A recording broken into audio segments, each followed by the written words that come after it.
But have you ever had a moment? Have you ever had a moment where you perhaps are speaking to somebody, and it's a kind of important moment, and so you're making sure you kind of get your words right, and so perhaps you rehearse this, you practice it, and you've ever had a moment where you share that with someone, and their response doesn't go quite how you hoped it would. You see, young Andre and young Aaron, when we first met and got acquainted and started getting to know each other, all those years ago back in high school, you see, I remember when we started dating, and I remember we'd go out and we had these dates, we'd go and we'd talk, and I remember after several months, maybe 6, 8 months, and when we'd been dating, and I just had this emotion, this feeling inside, like, oh, I love this girl, right? Gentlemen, you remember those moments where you're like, oh, I love this lady, right? And you're trying to figure out how do you share this, how do you say this, all those things, and I just remember being young and excited to tell Aaron, oh, for the first time, Aaron, I love you.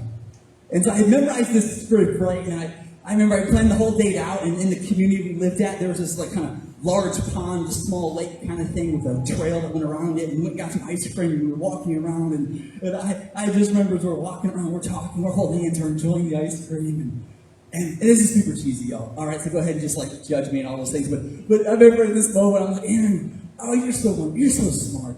Oh, you're so kind. Oh, how you care for people. I'm just talking about all these things. And at the end, this is terrible. I was like, that's what I really like about you. No, I said that wrong. I'm embarrassing to say it now. That's why I love you, Aaron. This beautiful, heartfelt moment. Put myself out there. I'm ready. Eyes are locked. Right? Tension in the air. You can feel it. The birds are chirping, right? What can you feel? Just kidding. But in this moment, it's perfect. And she looks back at me, and with her beautiful brown eyes, she says, okay. And then just keeps on walking down the path. My heart was shattered in this moment. Like, are you serious? Right? And, you know, it's been a while. It's been a few years. I'm still waiting to hear it back. I'm just kidding. But okay. Maybe she could have said thank you. That would have been maybe a little less painful, but okay. You see, I don't know quite all of you. Some of you I do know. Some of you, we get to have fun and enjoy life together, and certainly if we don't, I would be honored to build that friendship with you. But I don't know quite all of your story or where you're from or what you've been through. But I can guess that as you step into this space, as we step into this room together, perhaps in your mind, as you're invited into a worship setting, you're invited to church, right? Maybe it's been a little while walking through and it looks a little weird to have the stained glass windows and there's people on top. It says middle school, what is going on? But perhaps, for all of us, I would say, there's this idea of who God is. There's this perspective of who God is, even for a person of faith or a person who's not walking with Jesus. We still have this idea of who God is. We have this idea of who we are and all of that together. And especially when we hear these words from God that say, I love you, we perhaps stand there and just simply say, okay. And I believe that's the case. Perhaps you've been going to church your entire life, or today is your first time. Perhaps you've always seen yourself as a Christian, or perhaps you've never seen yourself that way. Perhaps you are right now walking with Jesus, perhaps you're not. But I think in some regard, when you hear these words from God, like, I love you, and I care for you, and we just kind of stand there in this moment of, okay, like, what does that mean? That was actually something that Erin asked, like, a day later, hours later. She put me through torture. Like, what do you mean by I love you? Like, what do you think? Right? But in this moment, we sit with this tension there, even this wondering, okay, oh God, yeah, he loves me. Like, I've heard it. I've heard those words. I've heard that message. I get that. Maybe we understand this Christian journey as a relationship and not the set of rules. Maybe we even get that. But perhaps even though we're living in this journey with Jesus, we beat ourselves up for not doing good enough, for not being good enough, for not growing as we should, or we look so poorly upon ourselves in so many ways. And so we hear the words okay, and you hear the words I love you, and we say, okay, yeah, I know, but I don't really feel loved. Or we look at ourselves and we think, oh, God, why would you love this? All the times I've cursed you out, all the times I've hated on people, all the times I've done all these things. Why would you love me? Why would you love me? You see, there's the very well-known Bible, or verse in the Bible, that's been written on many football players' foreheads or on their chins. This verse of John 3:16, for God so loved the world that he gave his one and only Son, that whoever would believe in him not die or not perish would have everlasting life. You know those words. When's the last time that it began to do something? You see, I believe, I'm convinced that as we lean into our time together today, we'll have a completely different grasp of that verse as we can come to the finish of our time. I really believe that God is going to speak to us in a way, and that's why we're here. Amen, church? Amen. Amen. Amen. Because you see, what's powerful in Scripture, what's powerful in the Word of God, is that we see this Bible verse that pops up in John chapter 3. And that would make sense perhaps if it came really, really late in the story of Jesus, right? Why are you jumping to the punch so early on? Have you ever wondered that? Why does John 3:16 come in chapter 3 and not 21, right? I mean, when we get to the end of his life, the end of his story, when he gives his life on the cross and rises from the dead, why so early, John? And you see, what's interesting in this moment is that just in the first chapter and 2, Jesus already illustrates his tremendous love for us in just a simple moment. I mean, he goes on to do some big things, and perhaps you know these big things. He goes on to cast out demons, to heal people with physical illnesses that are incurable. He goes on to multiply food to feed thousands of hungry people. He does incredible things. He walks on water. He calms storms. He does, oh my goodness, so many things. But yet this verse comes not after any of those. Oh, this verse comes after a wedding. This verse comes after a wedding. And no one miraculously gets healed. Nothing like a storm coming in and Jesus casting it out is powerful in this way, but it's powerful in a very other way. As we look at how he cared for these people in this story, perhaps maybe you're familiar with this story. Perhaps even your familiarity with this story has already started to spoil its message to you. So let's walk through this together. You see, in John chapter 2, Jesus already has a couple buddies together, some disciples together, and he rallies them up, and they get invited to a wedding. And perhaps it's a close family member or a family friend. Perhaps it's someone Jesus knows from his childhood, but he gets invited to this wedding. He shows up, his mother is there, and they kind of got everything coming together. And as the wedding is going on, very quickly we hear this moment. We hear this crisis situation pop up where all of a sudden they've ran out of wine in the wedding. Oh my goodness! The fun is over! Right, could you imagine, right? Just come on, we'll play with this movie. Imagine, think back to your wedding. Think back, maybe it was a few years ago. Maybe it was several decades ago, right? Where there was fashions that have long gone out of style, thankfully. But think back to those days. Think back to those moments. And imagine if you had 100 people and 10 of them went through the buffet and you were out of food. Imagine if the DJ showed up and the band showed up and they played a song and they're like, all right, we're out, see you. You're just getting started. What are you doing? This is going to spoil and ruin the entire day. I remember at our wedding, it was simple, it was basic. But I remember our cake was a Leaning Tower of pizza like this, right? And we're like, we got to hurry and eat that thing because this can be on the floor here in a few minutes. But we still have these times where we start to get panicked and anxious over things that are happening. And this young couple does. In this moment, what would ought to be a moment that would set them up well, this moment where they join together as husband and wife, where two families would be together, will be this very powerful, meaningful, special time, is now going to be spoiled. Now a day of riches and richness is now going to be seen as a day of ruin. Because they're embarrassed. I mean, as the bride and groom, you walk into the reception, you look to see smiles on people's faces, and if you see frowns, you get a little worried because you want people to be having a good time. And they hear this message that they're running out of wine.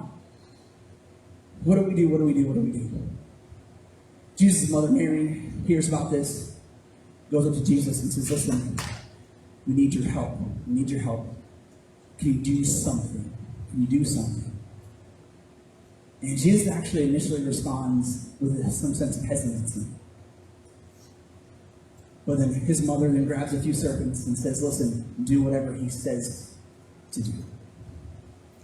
And this is what he says next in John chapter 2, verses 5 through 8. And if you have a Bible with you, or if you want to follow along on the screen, or if you got your phone with you, or whatever it looks like, this is what he says. His mother said to the servants, do whatever he tells you. And nearby stood 6 stone water jars, the kind used by the Jews for ceremonial washing, each holding from 20 to 30 gallons. These large drums, these large stone drums. Use this in your imagination.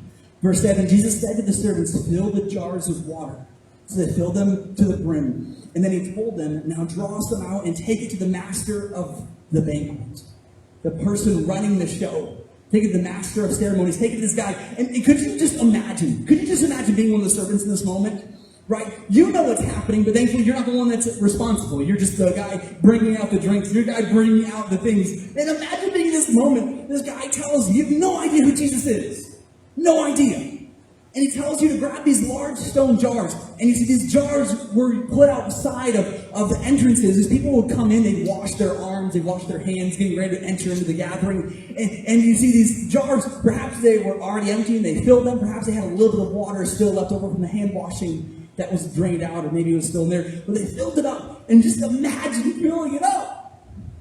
And the griminess and I'm just picturing it right now. Right? I mean, just the gross. I mean, you see the dirt caked on the inside of these jars.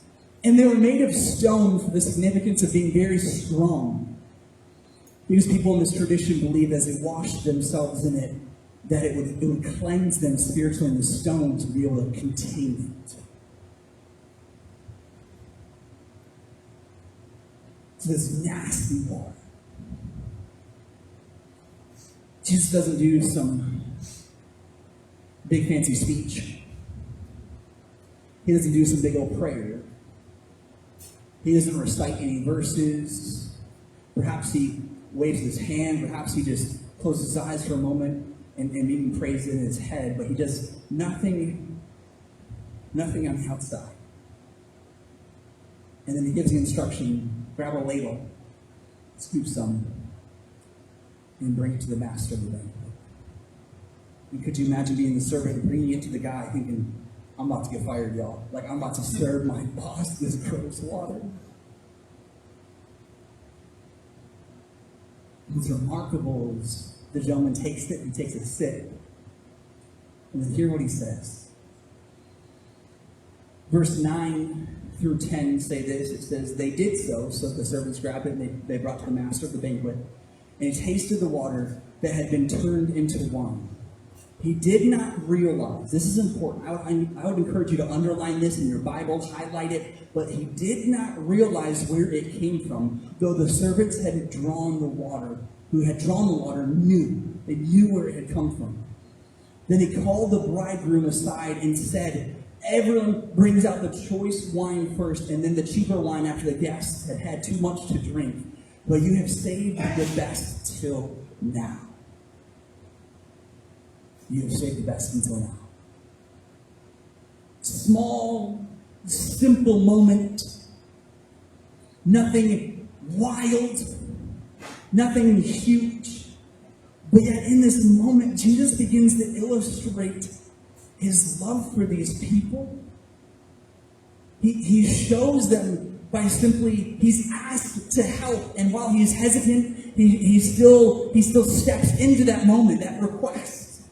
He knows nothing, perhaps, of the short-term history of these people. Perhaps he does. Perhaps he doesn't know their names. Perhaps he does. We have no idea who they are in this story. That element is irrelevant to the text. But understand in this moment that there's a need, and Jesus is invited into it. While he's, I'm not sure He's now lived 30 years. He's about to begin his outward ministry into the world, where he goes teaching and preaching, and goes doing miracles, all these wonderful, incredible things.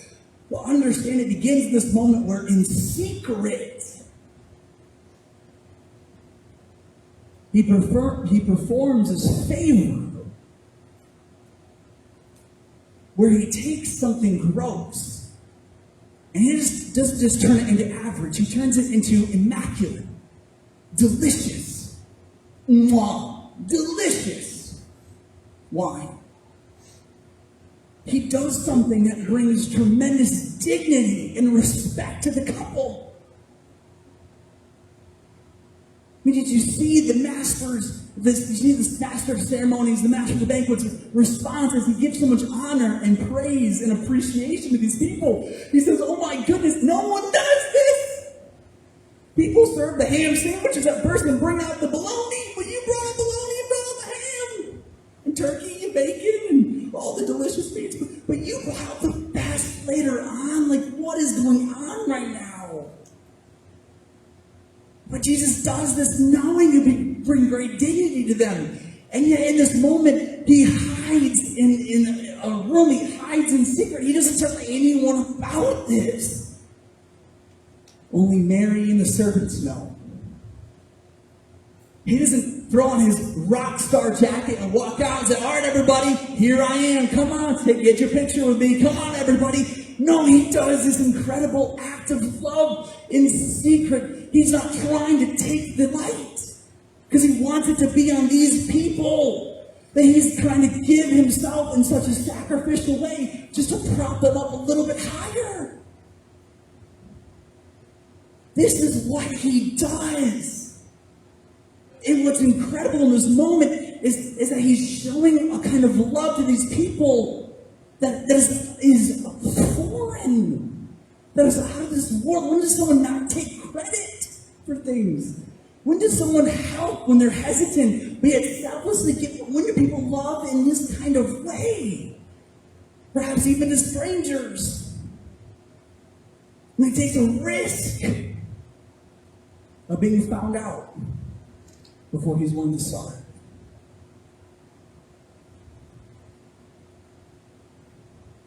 It's remarkable.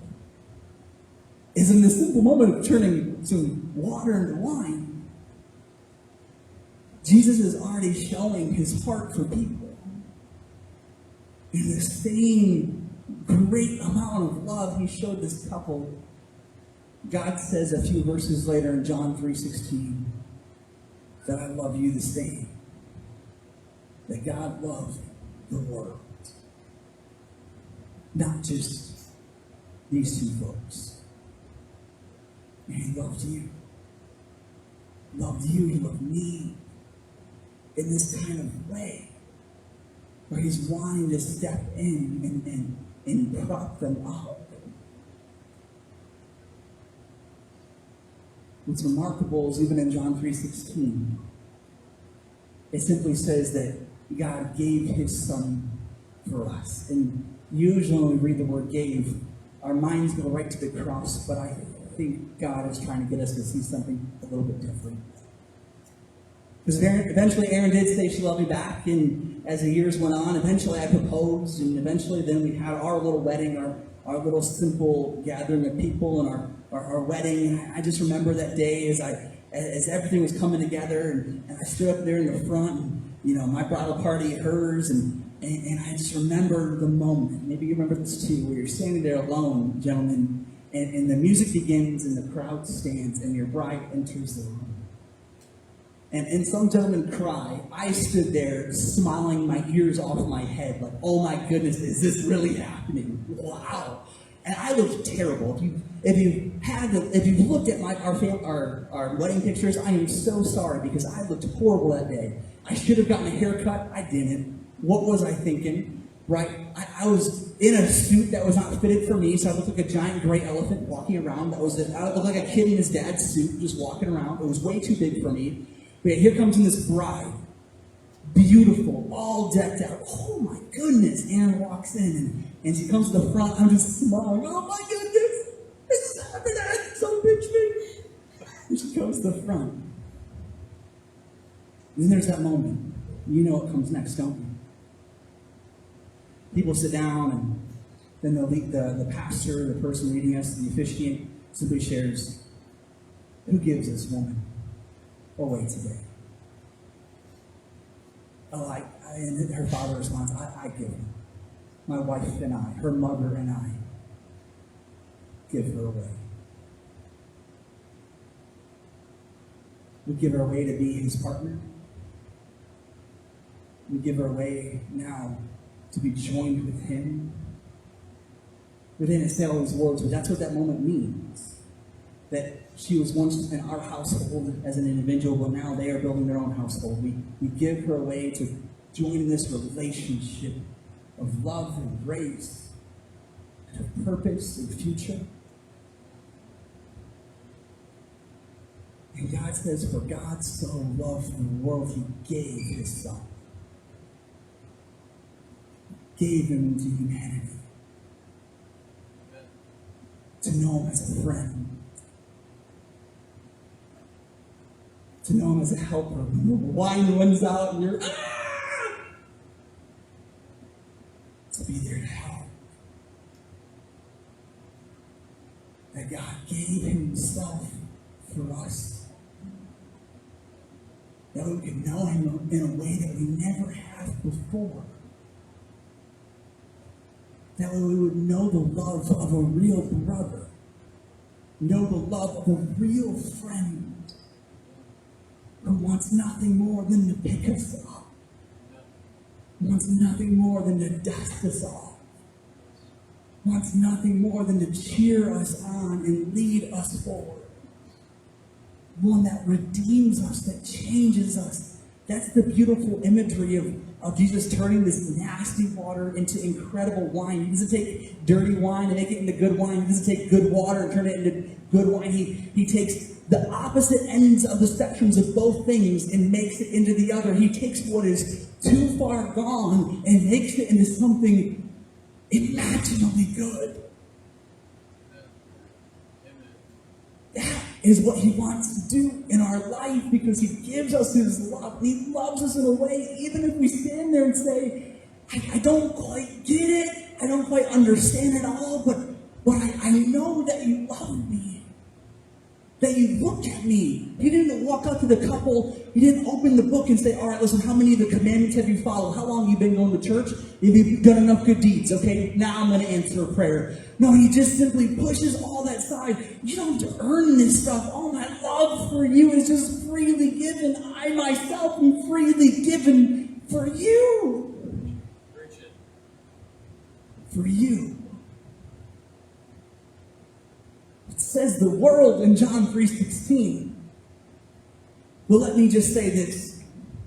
That for God so loved Andre. For God so loved Alex. For God so loved Jason. And for God so loved Susie. All that he gave his only son. So you not die. You not go about your days as that dirty water.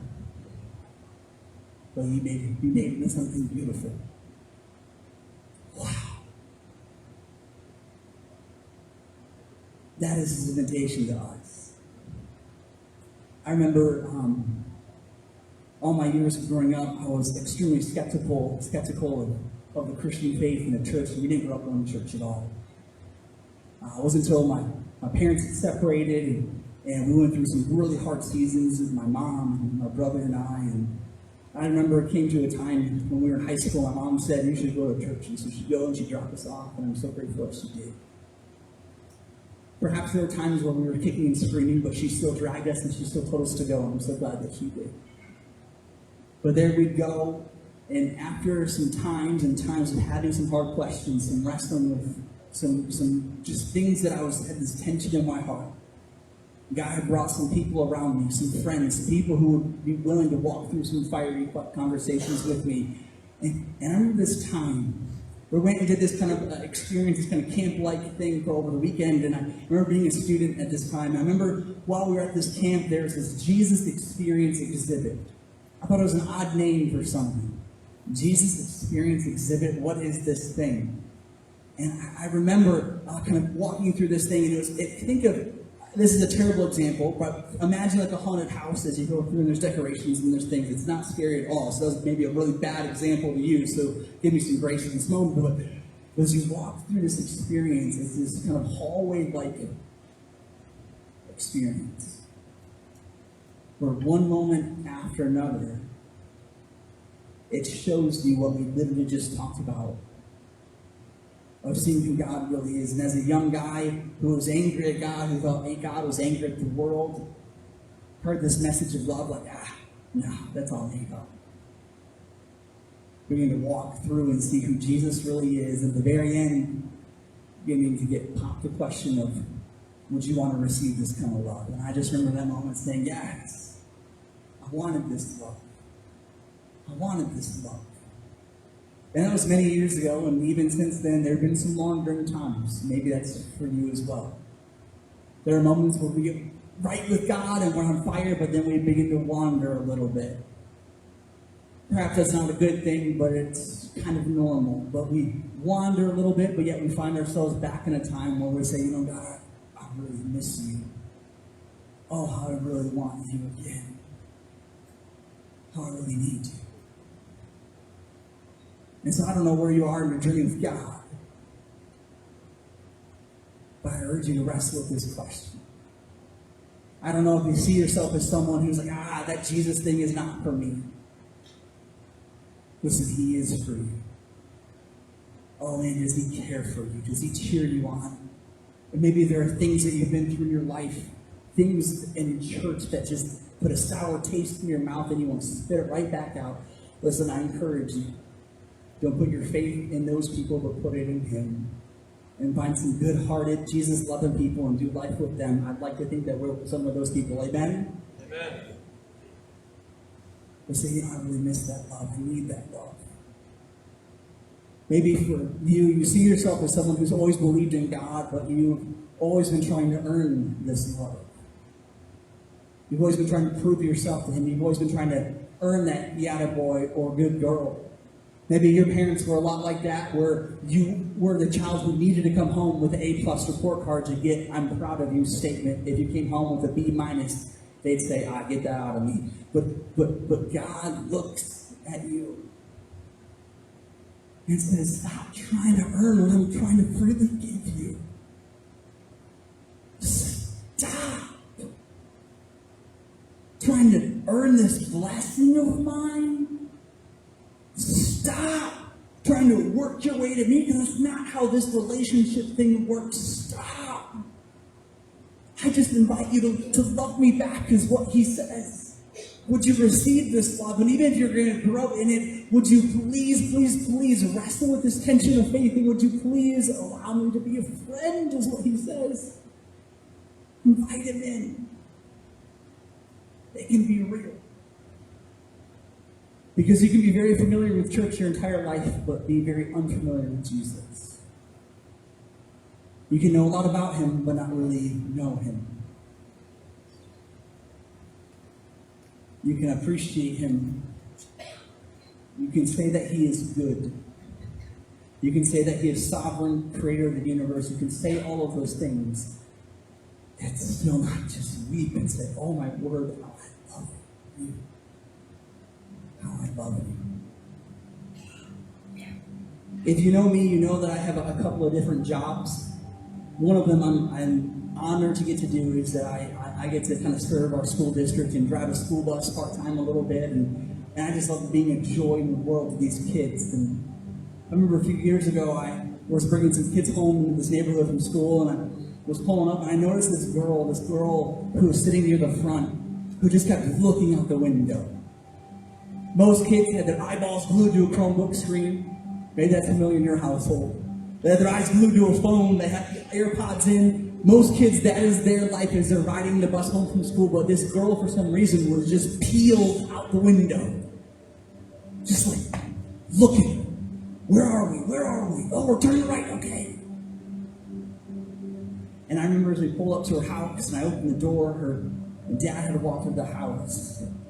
I'd never seen him before, but as he walked out, he was in a military uniform, and my guess is that he had just gotten home. And she dashed off the steps of the bus. I mean, forget the coat, forget the shoes, forget the backpack, all of it left in a trail behind her. She blitzed to her father to hug him. I don't know what you're looking for in life. I don't know what you're trying to find. But you'll find it in Jesus. I don't know if you've been waiting and waiting for what the right stop would be with your eyes peeled out the window, but I'm telling you that this is the right stop. To let him love you. Let him tell you who you are. That you are not your past. That you can be a new person with him. Now that we get this whole new name tag with a new name, we walk out in the world and, hi, my name was Andre, but now it's Phil, and I have a goatee. We walk out in the world and we are not who we used to be.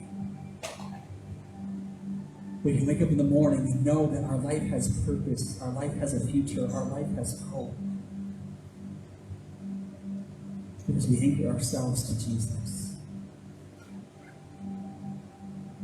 Imagine that's how you got out of bed tomorrow morning. Not worrying what Instagram or the news or those friends or coworkers had to say about you. What Jesus had to say about you. Imagine. I love for this moment, we just close our eyes together. And I'd like us just to have, even though we're in a big gathering, I'd like us to have some one-on-one time with Jesus. Can we do that?